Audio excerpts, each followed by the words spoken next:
광고 마치고 말씀 보도록 하겠습니다. 오늘 같이 보시는 말씀은 누가복음 3장 1절에서 9절까지 말씀입니다. 누가복음 3장 1절에서 9절까지 말씀. 다 찾으신 줄 알고 한 절씩 교독하도록 하겠습니다. 디베르 황제가 통치한 지 15해 곧 본디오 빌라도가 유대의 총독으로, 헤롯이 갈릴리의 분봉왕으로, 그 동생 빌립이 이두레와 드라고빗 지방의 분봉왕으로, 누사니아가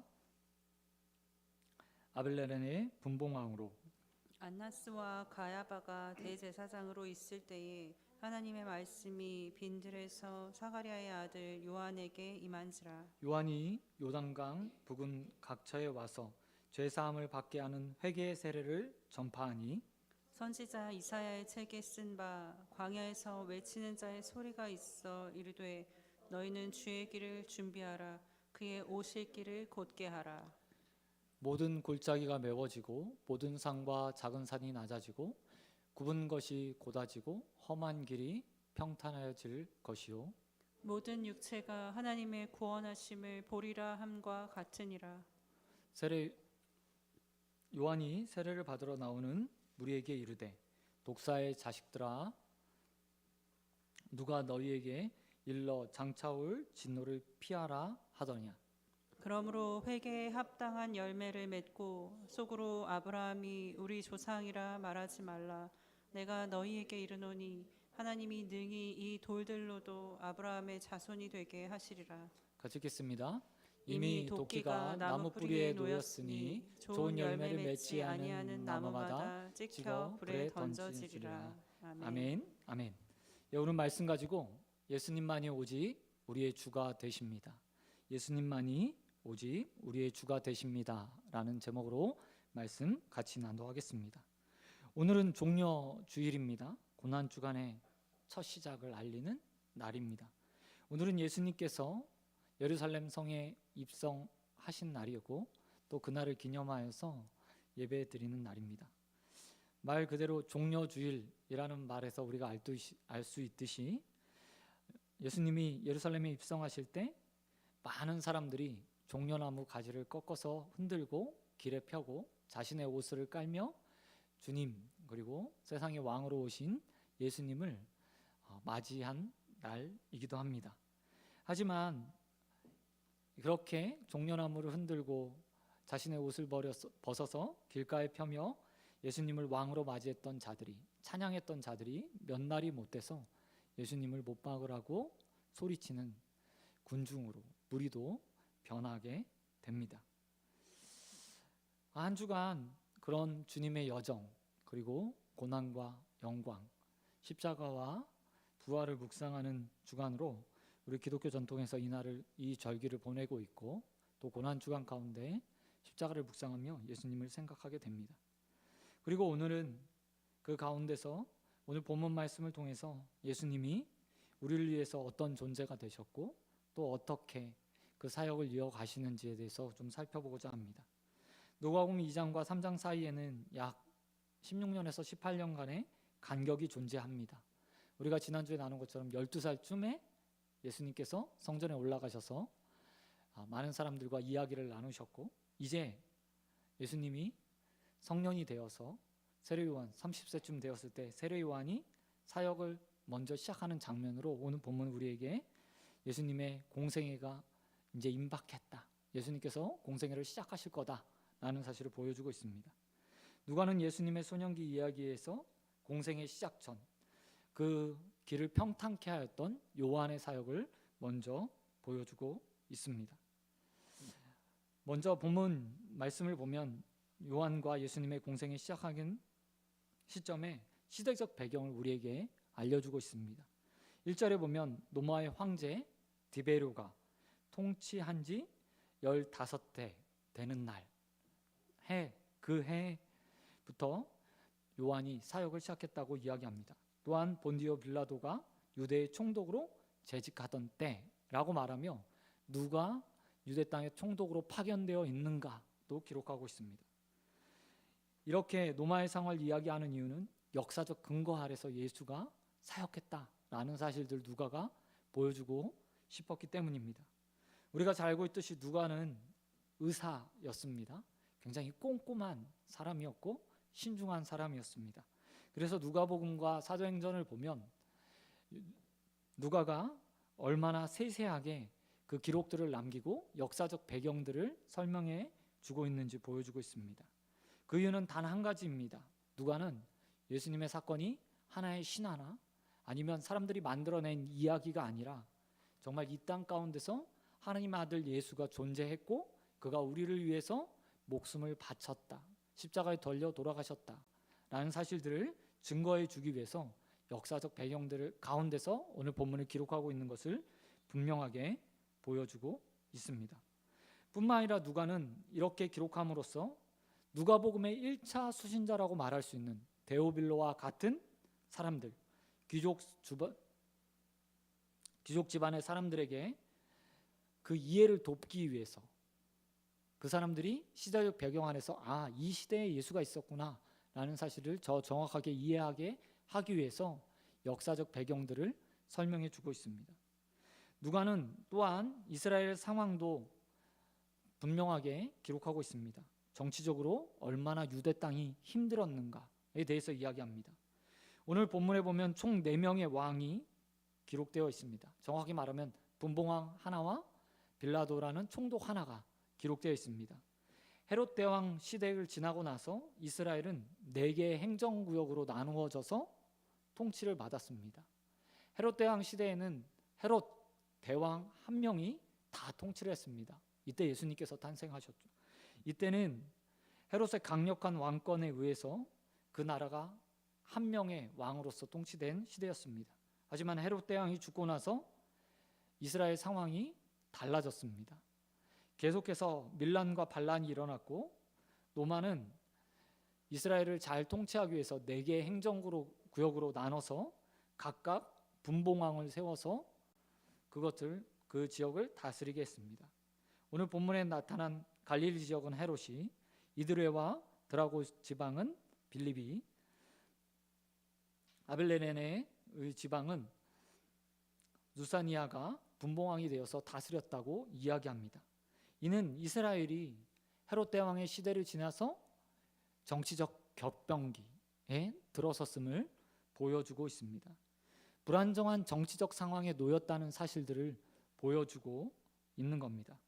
뿐만 아니라 정치적으로뿐만 아니라 종교적으로도 혼란한 시기에 있었습니다. 2절 말씀에 보면 안나스가 가야바가 대제사장으로 있었다고 이야기합니다. 안나스와 가야바가 제사장으로 있는 겁니다.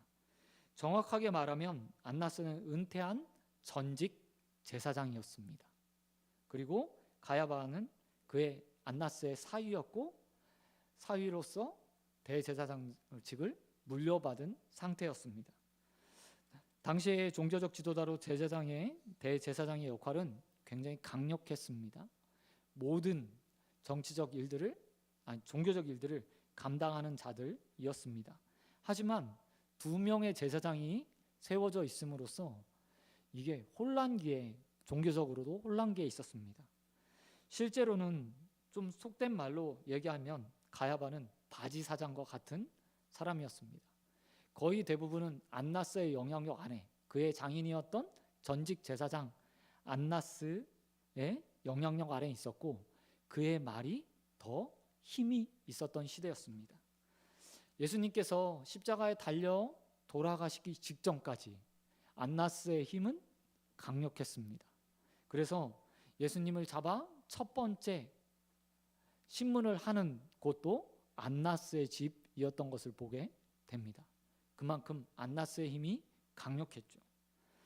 이렇게 정치적으로 종교적으로 불안정한 시기에 세례 요한이 예수님의 사역을 평탄케 하기 위해서, 예수님의 사역을 곧게 하기 위해서 먼저 나와 예수님의 길을 예비하고 있습니다. 2절을 보면 하나님의 말씀이 빈들에서 사가랴의 아들 요한에게 임했다고 이야기하고 있습니다. 그리고 요한이 회개를 선포하죠. 이를 통해 요한의 사역이 구약의 선지자의 사역과 같고 이 시대의 마지막 선지자로 요한이 사역하게 될 것이다 라는 사실을 보여주고 있습니다. 400년간의 긴 암흑기, 하나님 말씀이 전무했고 들려지지 않았던 시대가 끝나고 요한이 광야에서 하나님의 말씀을 받아 이제 선지자로 사역을 하며 메시아의 길을 평탄케 하는 사역을 시작했다고 본문은 말해주고 있는 겁니다. 이를 통해서 요한이 말하고 싶은 것은 다른 것이 아니었습니다. 이제 정치적 혼돈과 종교적 혼돈이 끝나고 예수 그리스도 세상의 진정한 왕을 통해서 평화의 길, 평안의 길, 하나님께서 계획하신 하나님의 나라가 시작되었다라는 사실을 선포하기 위해서 요한은 길게 정치적, 종교적 배경을 우리에게 설명해 주고 있습니다. 뿐만 아니라 또한 종교적 지도자마저 자신의 권력과 이득을 위해서 살아가고 있는 이 시대, 그리고 많은 정치적인 지도자를 통해서 나라가 양분되고 정치인들이 자신의 권력과 권세를 누리기 위해서 이스라엘 백성들을 억압하고 분쟁하며 권위를 세우기 위해 싸우고 있는 시대가 이제 종결될 것이다, 종지부를 찍게 될 것이다 라는 사실을 보여주기 위해서 정치적 배경도 함께 설명해주고 있는 것을 볼 수 있습니다. 혼란의 시대에 하나님을 섬기고 예배하고 이스라엘 백성을 말씀으로 위로해야 될 자들이 자신의 오직 권력과 이득, 영향력을 생각하면서 싸우고 있는 종교적 혼란의 시대, 뿐만 아니라 왕들이 백성들을 평안케 해야 됨에도 불구하고 자신의 이득만 시작하는 세대의 종결, 그것을 이야기해 주기 위해서 오늘 요한의 시대가 새롭게 시작되었다는 사실들을 우리에게 보여주고 있습니다. 그리고 그 주님이 종려주일에 이 세대에 오셔서 또 세상의 왕이 되어주셔서 혼란을 잠잠케 할 거라는 사실도 또한 보여주고 있는 겁니다. 여러분, 이 시대도 지금 보면 정치적 혼란, 종교적 어려움, 그리고 극심한 빈부의 격차와 같이 많은 어려움 가운데 있습니다. 이것들을 해결하실 수 있는 분이 누구신지 우리는 좀 생각해 볼 필요가 있을 것 같습니다. 우리는 우리의 왕으로 오신 주님을 맞이하고 혼란의 시대와 정치적으로 그리고 종교적으로 혼란의 시대 가운데 하나님의 나라를 새롭게 만드셨던 그 주님을 기다리고 있고 또 다시 오실 주님을 생각하고 있습니다. 또한 우리는 오늘 종려주일 2000년 전에 이 땅에 오셔서 모든 혼란을 잠재우셨던 그 예수님을 보면서 우리의 삶에 다시 오실 주님을 기다리며 살고 있습니다. 저와 여러분이 이 종려주일 그 주님을 더욱더 기억하고 맞아들이고 이 세상에 주님이 다시 오셔서 이 세상을 새롭게 하실 것을 꿈꾸는 자들이 되어지길 우리 주님 예수 그리스도의 이름으로 축원드립니다. 그런가 하면 두 번째로 오늘 본문은 우리에게 이 세상의 참된 주 메시아 예수 그리스도의 길을 예비하는 세례 요한의 모습도 보여주고 있습니다. 그가 예수님의 길을 예비하는 방식은 회개를 선포하는 것이었습니다. 3절에 보면 요한이 하나님의 말씀을 받고 나서 광야에서 외치기 시작합니다. 죄사함을 받게 하는 회개의 세례를 선포하는 것을 볼 수 있습니다. 우리는 이 말을 들으면서 오해할 수 있습니다. 이 말이 마치 세례를 받으면 죄사함을 받게 될 것이다 라고 생각하는 그런 오해를 가질 수 있습니다. 그러나 정확하게 이 본문을 보면 이런 의미가 담겨 있습니다. 회개하고 회개의 증표로 세례를 받아라. 세례 받아서 죄사함을 받는 게 아니라 회개 이후에 그것을 확인받는 세례를 받는다고 오늘 요한은 말하고 있습니다. 이런 요한의 모습은 누가복음 모습을 누가는 4절에서 이사야서 43장 3절의 말씀을 인용해서 우리에게 보여줍니다. 회개를 선포하는 요한의 그 모습이 먼 600년 전에 이사야의 말씀에 기록되어 있다고 이야기하고 있습니다. 누가는 광야에서 외치는 자의 소리를 요한이라고 말하고 메시아의 길을 준비하고 곧게 하기 위해서 요한이 하나님의 회개를 선포하고 있다고 말하고 있습니다. 그런 세례 요한의 메시지는 죄사함을 받게 하는 회개의 세례였습니다. 회개를 통해서 죄사함을 받을 수 있다고 요한이 선포하고 있는 겁니다. 또한 요한의 메시지는 메시아로 오신 예수님의 사역이 어떠할지에 대해서도 이야기해주고 있습니다. 예수님은 우리가 계속해서 그 이름의 뜻을 이야기하는 것처럼 자기 백성을 저희 죄에서 구원할 자로 이 땅에 오셨습니다. 그리고 그 공생의 삶을 다 마치신 후에 십자가에서 우리의 모든 죄를 사해 주신 분이 바로 예수님입니다. 그 예수님이 어떻게 사역할지에 대해서 요한의 메시지 안에 모든 게 담겨 있습니다. 회개하고 죄사함을 받아라. 이게 예수님의 사역이었다는 겁니다. 우리의 죄를 사하기 위해서 예수님께서 오셨고 예수님은 그 사함을 위해서 십자가에 달려 죽으셨습니다. 뿐만 아니라 6절에서 누가는 예수님의 사역에 대해서 이렇게 또 정의 내리고 있습니다. 예수님의 십자가를 통해서 모든 육체가 구원을 받게 될 것이다. 모든 백성이 구원을 받게 될 것이다 라고 말하고 있습니다. 누가는 계속해서 예수님이 모든 사람을 구원할 분이라고 우리에게 설명해 주고 있습니다. 천사의 예언에서도 사가랴의 예언에서도 이 사실이 드러났고 또한 증거되었습니다. 그리고 오늘 요한의 사역에서도 이 사실이 분명하게 기록되어 있습니다. 그리고 이 구원의 사역의 핵심 가운데 하나로 바로 회개를 이야기하고 있습니다. 사랑하는 성도 여러분, 회개 없는 죄사함은 없습니다. 회개 없는 구원도 이 세상에 존재하지 않습니다. 본문 5절에 보면 이런 말씀이 기록되어 있습니다. 예수님을 통해서 일어날 놀라운 일들에 대해서 세례 요한이 이렇게 이사야의 말씀을 인용해서 말하고 있습니다. 골짜기가 메워지고 모든 산과 작은 산이 낮아지고 좁은 곳이 곧아지고 험한 길이 평탄하여 질 것이다. 이게 예수님께서 하실 사역입니다. 이 말씀은 배경이 있습니다. 바로 출애굽기를 배경으로 합니다. 이스라엘 백성들이 애굽에서 탈출한 이후에 가나안 땅까지 들어가는 여정을 생각하면서 이사야가 이 말씀을 기록했습니다.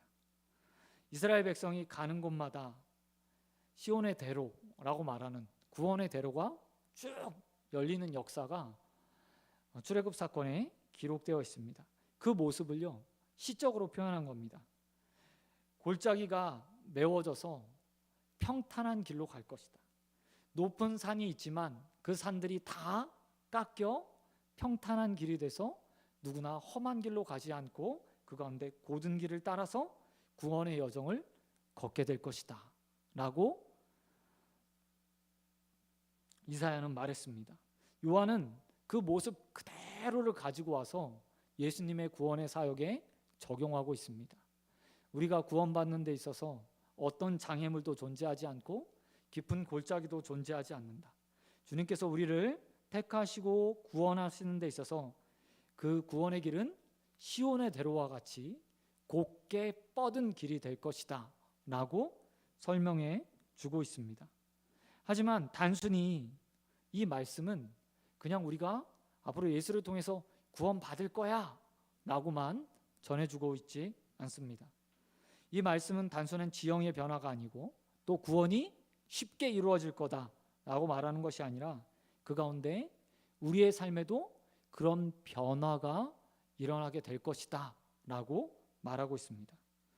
여러분, 골짜기, 높은 산, 굽은 길, 험한 길을 죄라고 한번 생각해 보십시오. 우리의 삶의 죄악된 모습이라고 한번 비유해 보면 이렇게 말씀이 바뀔 수 있습니다. 우리의 삶에 하나님 앞에서 무지했던, 하나님을 알지 못했던 골짜기, 죄로 인해서 하나님을 알지 못했던 그 모든 것들이 메워져 하나님의 지식으로 가득하게 될 것이다. 모든 산이, 작은 산이 낮아지는 것은 하나님 앞에서 우리가 높아지려고 했던 마음들을 다 내려놓고 평탄한 마음으로, 겸손한 마음으로 하나님 앞에 설 것이다. 곱은 것이 곧아진다는 말은 우리의 삶에 공의와 정의가 세워져 하나님이 원하시는 정도의 삶, 바른 삶을 살 것이다. 마지막 험한 길이 평탄해진다는 뜻은 예수를 알기 이전의 삶의 악행들을 중단하고 하나님을 따라 의를 행하는 삶을 살 것이다. 단순히 우리의 구원이 평탄한 대로를 거슬 것이야 라고 말하는 것이 아니라 삶의 변화들, 깊이 패었던 것은 메워지고 높이 솟았던 우리의 자존심, 자만심들은 꺾여져 겸손해지고 굽었던 우리의 정의와 공의는 바로 펴 정의와 공의를 행하는 삶을 살고, 험한 길과 같이 평탄하지 못했던 우리의 마음, 생각, 삶의 태도들은 온전하게 평탄해져서 언제나 하나님께서 원하시는 선을 행하는 삶을 우리의 삶에 살게 될 것이다. 그런데 이렇게 되기 위해서 반드시 우리가 해야 될 것이 무엇입니까? 그것은 과거의 삶을 회개하는 겁니다. 회개 없이 곧아지지 않습니다. 평탄해지지 않습니다. 회개 없이 높아진 마음이 겸손하게 낮아지지 않습니다. 주님은 우리를 그렇게 회개에 통해서 구원으로 이끄시고 우리를 구원으로 인도해 주십니다. 그런데 한번 생각해 보십시오. 우리가 구원받은 이후에 우리의 삶에 깊었던 죄악들이 평탄해졌나요? 높은 우리의 마음들이 겸손한 마음으로 낮아졌나요? 정의를 행하지 않던 굽은 우리의 삶이 정의와 공의로 평평해졌, 곧은 길이 되었나요? 험한 길이, 험한 길과 같은 우리의 삶의 행동들이 정말 평탄한 길처럼 언제나 선을 행하는 삶을 살고 있나요?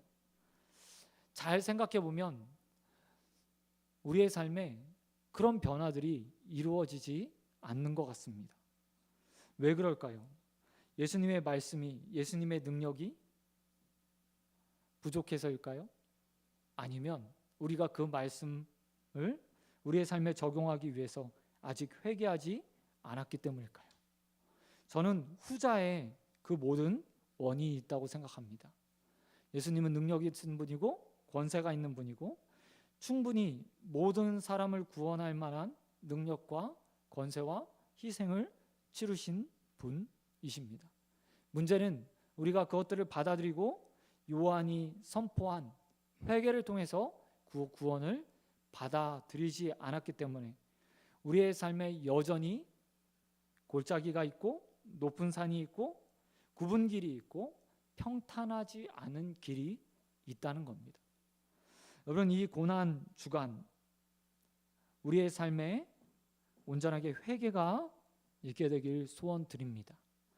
우리의 삶에 높아진 마음을 낮추는 회개가 있길 소원합니다.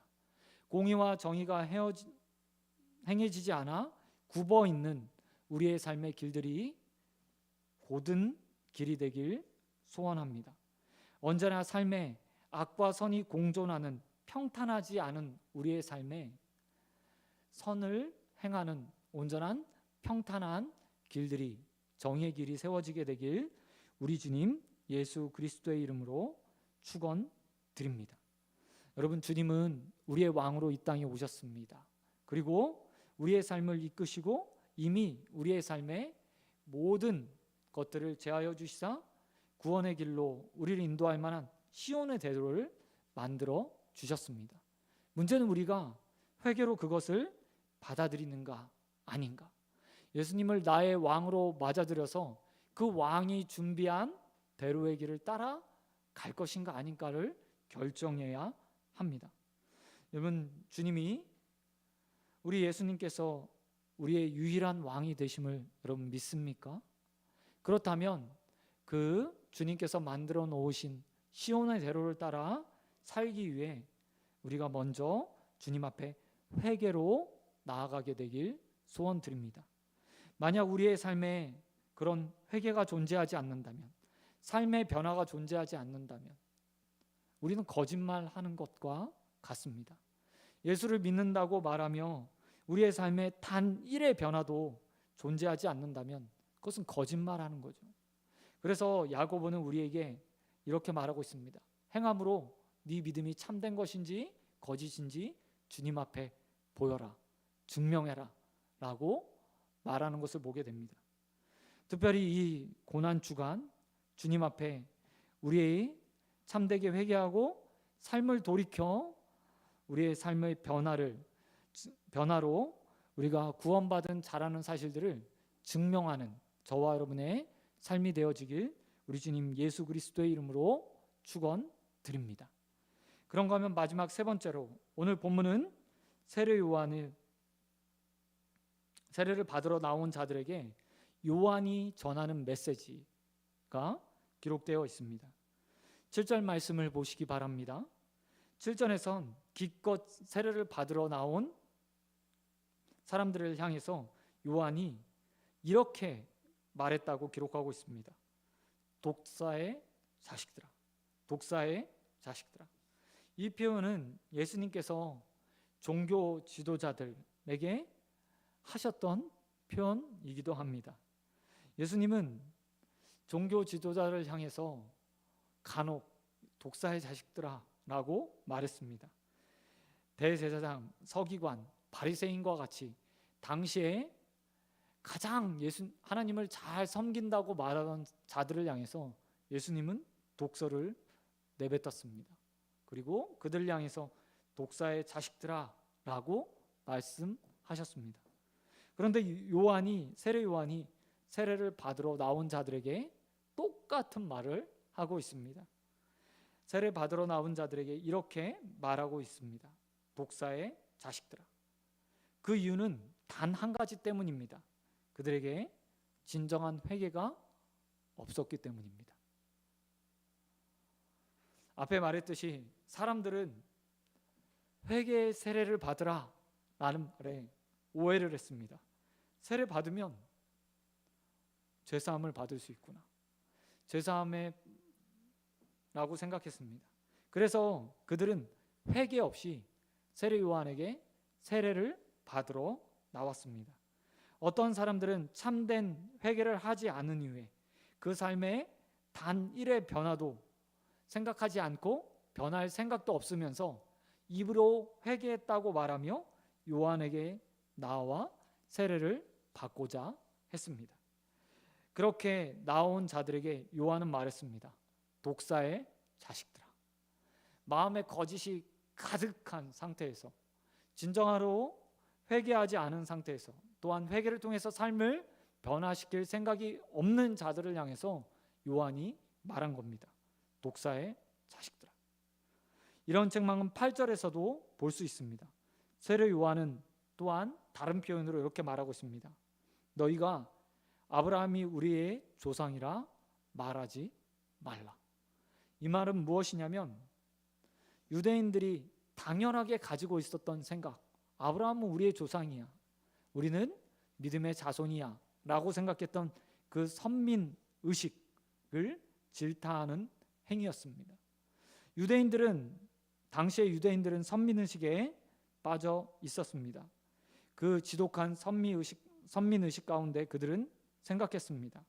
나는 아브라함의 후손이니 당연히 하나님 나라에 갈 것이다.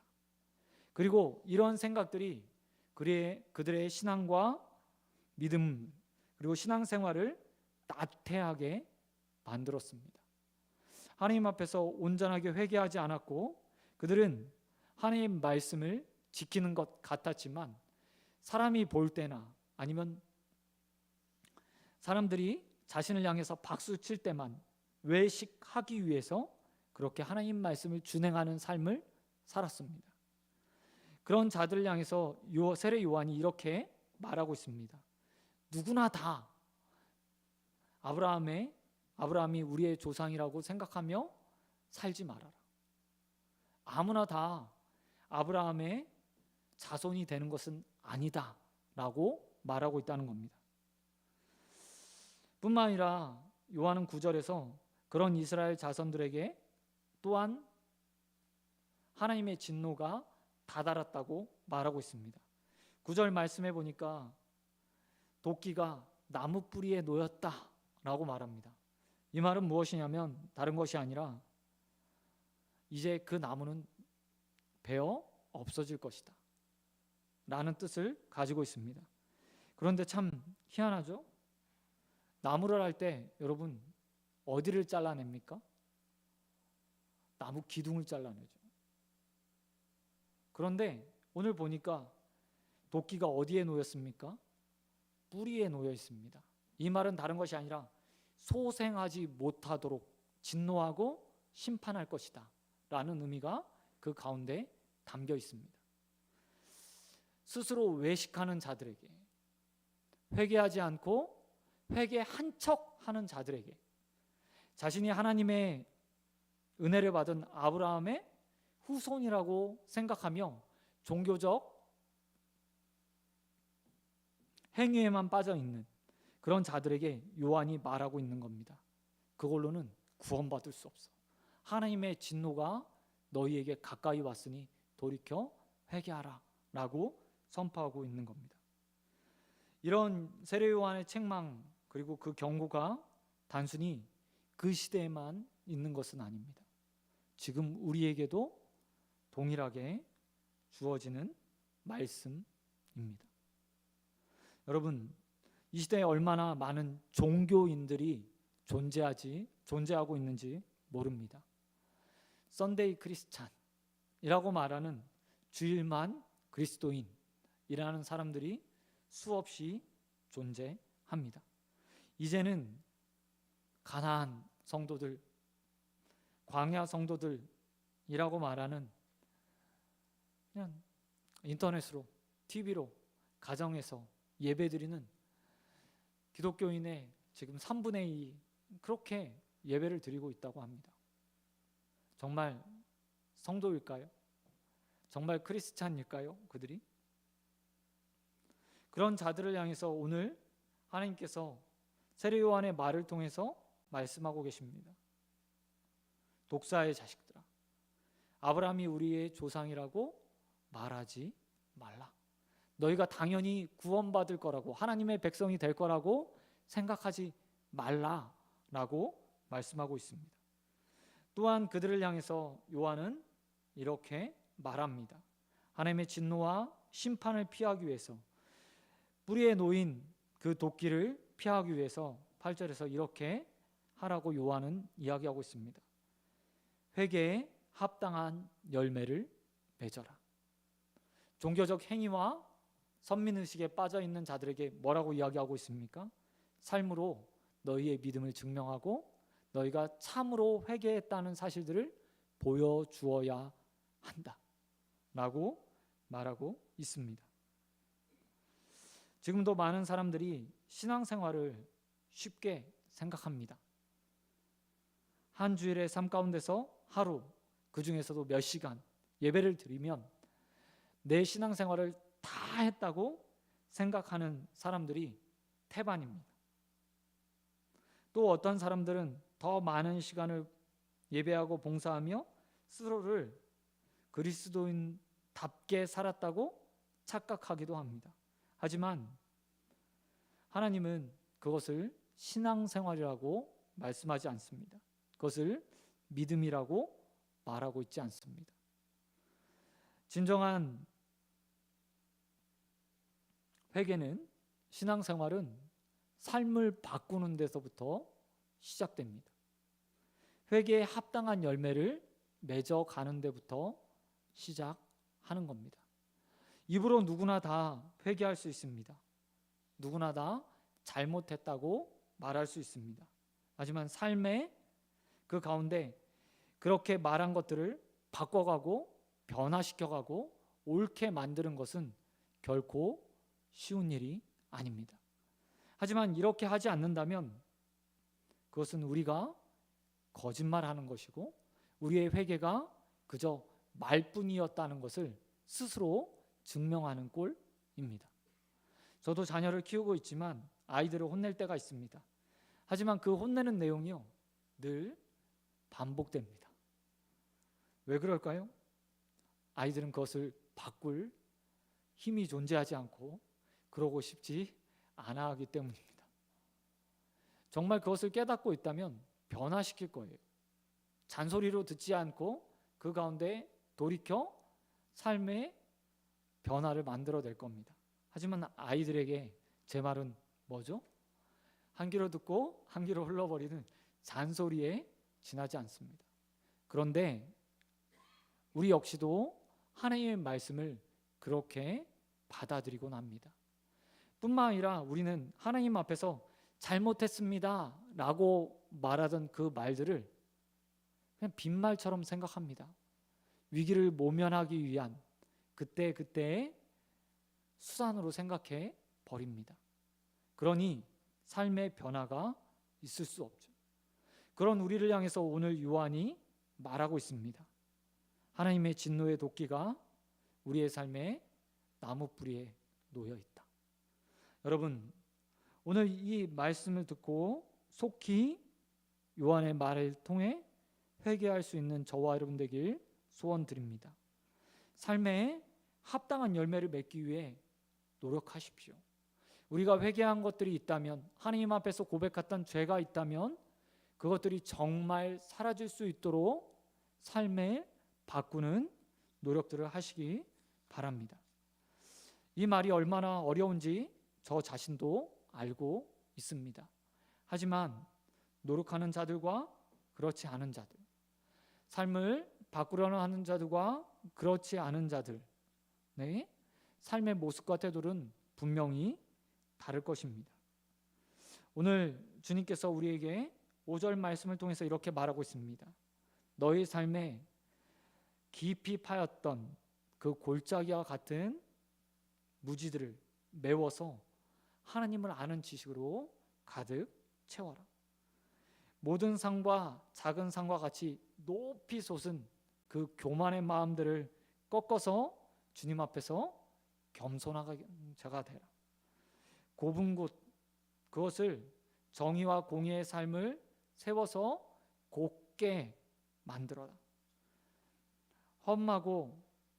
험한 길과 같은 너희의 삶의 태도들, 울퉁불퉁한 그 삶을 선으로 채워서 평탄하게 만들어 변혁을 일으키라고 말씀하고 계십니다. 저와 여러분의 다음 한 주간의 삶이 이 말씀의 실천들이 있게 되길 주님의 이름으로 축원드립니다. 우리의 힘으로는 결코 되지 않겠죠. 하지만 이미 주님께서 우리의 삶에 이것들을 허락해 주셨고 주님이 만들어 놓으셨습니다. 우리는 그 주님과 함께하며 변혁을 만들어낼 수 있습니다. 그렇게 함으로 주님을 기뻐하시는 삶을 살아나는 고난주간이 되어지길 우리 주님 예수 그리스도의 이름으로 축원드립니다. 말씀 맺도록 하겠습니다. 오늘은 종려 주일입니다. 우리의 왕으로, 우리의 구원자로 오신 예수님, 우리의 죄사함을 위해서 이 땅에 오신 그 주님을 맞이하는 날입니다. 여러분, 그 주님을 찬양하고 경배하고 기쁨으로 맞이하는 것도 중요하지만 그 가운데 우리 주님을 참된 우리의 왕으로 모시기 위해 회개하는 일이 먼저 이루어져야 합니다. 회개 없이 종려나무 가지만 흔들고 자신의 옷을 벗어 길에 깔아 예수님을 맞이했던 자들이 며칠 만에 그 마음이 변했습니까? 단 사흘입니다. 단 사흘이요. 사흘 만에 예수님을 십자가에 못 박으라고 소리치는 무리로, 폭도들로 변하게 됩니다.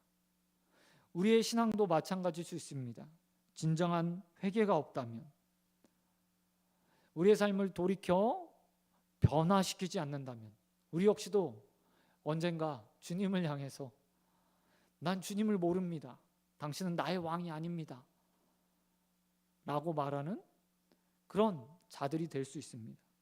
여러분, 이 고난주간, 종려주일 고난주간을 시작하기 전에 먼저 회개로 주님 앞에 나와 진정으로 우리의 왕이신 예수님을 주로 맞이하는 저와 여러분 되길 주님의 이름으로 축원드립니다.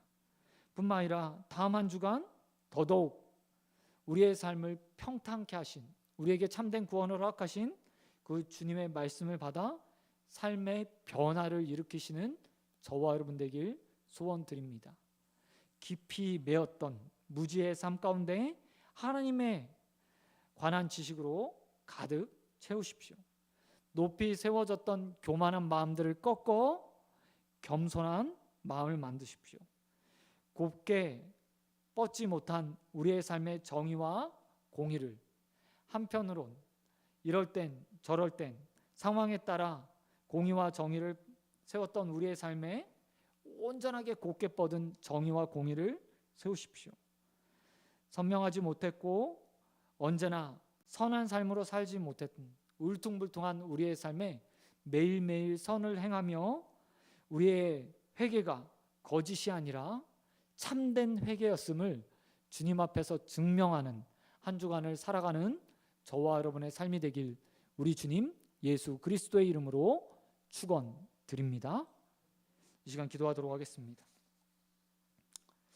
하나님 아버지, 감사합니다. 하나님, 우리의 삶에 공의와 정의가 세워지길 소원합니다. 우리가 주님 앞에서 독사의 자식들로, 회개하지 않은 자들로 서는 것이 아니라 온전하게 하나님 말씀으로 서는 자들 되길 소원합니다. 아버지께서 우리를 붙들어 주시옵시고 우리의 삶에 역사하여 주시사 우리의 삶에 참된 구원의 열매들이 맺혀지는 한 주간 살아갈 수 있도록 은혜 베풀어 주시옵소서. 모든 믿사하며 우리 함께 하시고 역사하실 우리 주님 예수 그리스도의 이름으로